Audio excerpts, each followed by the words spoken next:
Okay, let's get into it. Blake Lively's new amended lawsuit. This is going to be in real time as I'm reading through it, and I am just going to point out what I find a little bit interesting and or that I've discovered within the lawsuit.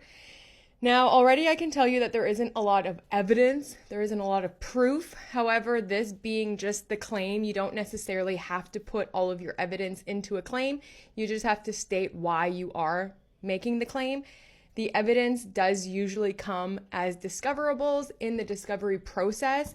However, that is strange because she was initially the one to go to the New York Times, and the New York Times said they scoured through thousands of pages of evidence. Now that Justin Baldoni has produced actual receipts and proof and evidence and didn't hold back and countered every single one of her original points, you would think that Blake Lively would then, now asking for an amended lawsuit, produce such evidence to, turn the waters back kind of in her favor, which she hasn't done here. However, she doesn't necessarily need to. You would just think that she would have. But let's get into it, really. So we did already talk about page 1 on the introduction where she pulls from Justin Baldoni's TED Talk. This was in 2017, this TED Talk, and what I find kind of hypocritical, really, of Blake to use this quote from 2017 is that in 2017, while Justin was doing TED Talks about the Me Too movement, as well as about toxic males and well as, women being harmed and doing the work, Blake and Ryan were out with Harvey Weinstein, and Blake was actually defending Harvey Weinstein that same year. So it's a little bit weird that she would quote words coming from the Me Too TED Talk that Justin did when that same year she was out with Harvey Weinstein. On page 2, paragraph 5, it does say, at his moments of truth, when forced to confront women he had made feel uncomfortable on his own set, he trivialized their concerns and failed to take accountability for the effects of his behavior, whether intended or not.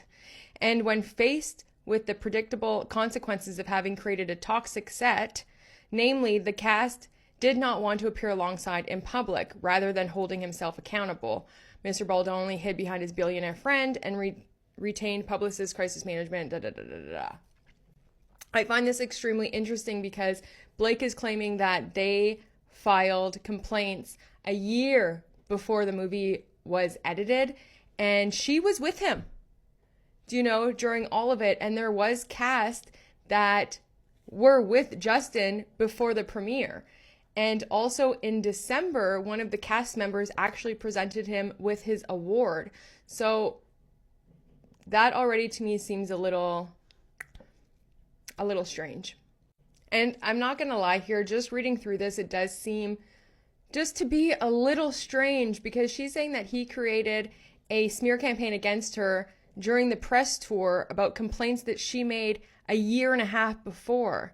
So if he was going to do anything to smear her name, wouldn't he be doing it while she was making these complaints?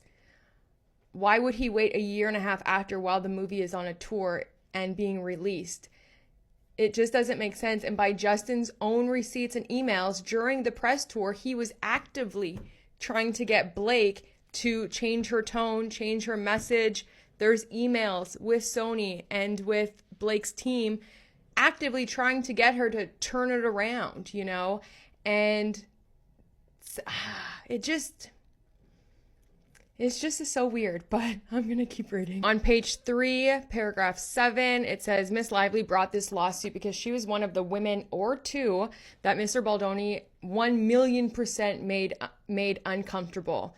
She's pulling the 1,000,000% also from something that Justin quoted, which is very strange, but on the set of the film. As detailed in her opening complaint and below, Miss Lively was disturbed by the fact that Mr. Baldoni spoke about his pornography addiction, divulged information about his sex life, made derogatory, degrading, and sexual comments, described his own genitalia, improvised intimacy that had not been rehearsed, choreographed, or discussed with Miss Lively in advance, and added graphic content to the script, including multiple new scenes with nudity and a chaotic and violative birthing scene, for which he cast his friend as her OBGYN, among other things.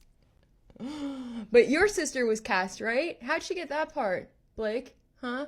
So the whole point of being an indie filmmaker is that you get to bring your friends on. This wasn't just some random dude off the street that he like hangs out with on Friday nights. He's an actor. He's an award-winning actor. You know, if I don't want to hear about this OBGYN, my gosh. But there is quite a big difference between making someone feel uncomfortable in the moment, them saying, hey, this makes me feel uncomfortable. I don't appreciate hugs. I don't appreciate when you do this. I feel uncomfortable. And then him changing his behavior. People get uncomfortable for all different sorts of things. That doesn't mean that it's necessarily SH. But again, we'll get into it. But also like the improv intimacy. And how can you say, Blake, without meeting with the intimacy coordinator? Now we know because Justin brought his notes from the intimacy coordinator that those were just things that he like thought up.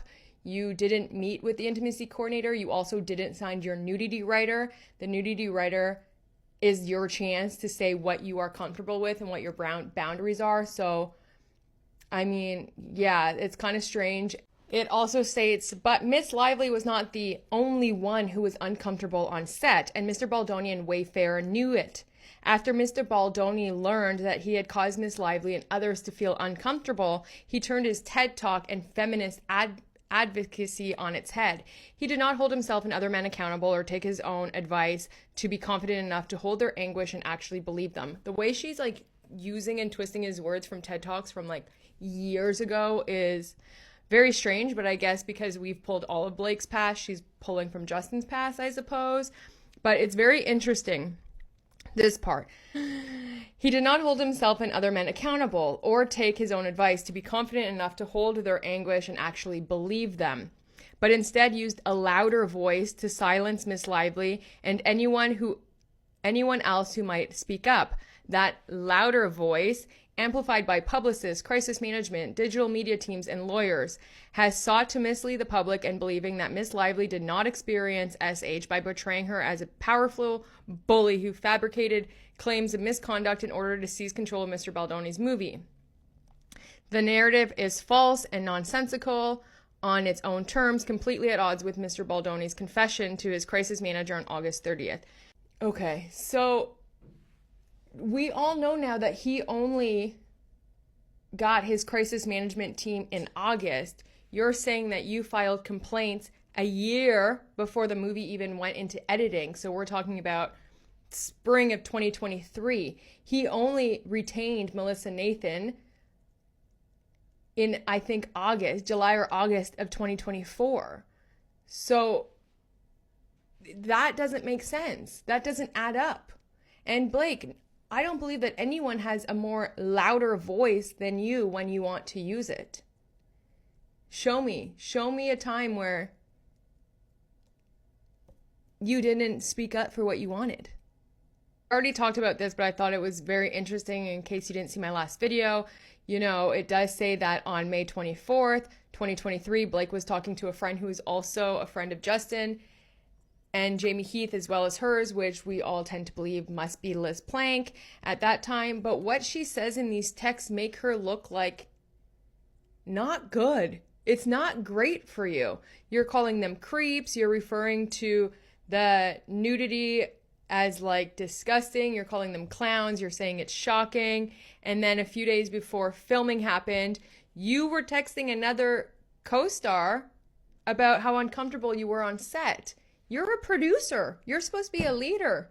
Why are you texting other casts about toxicity and like name calling and bullying, really?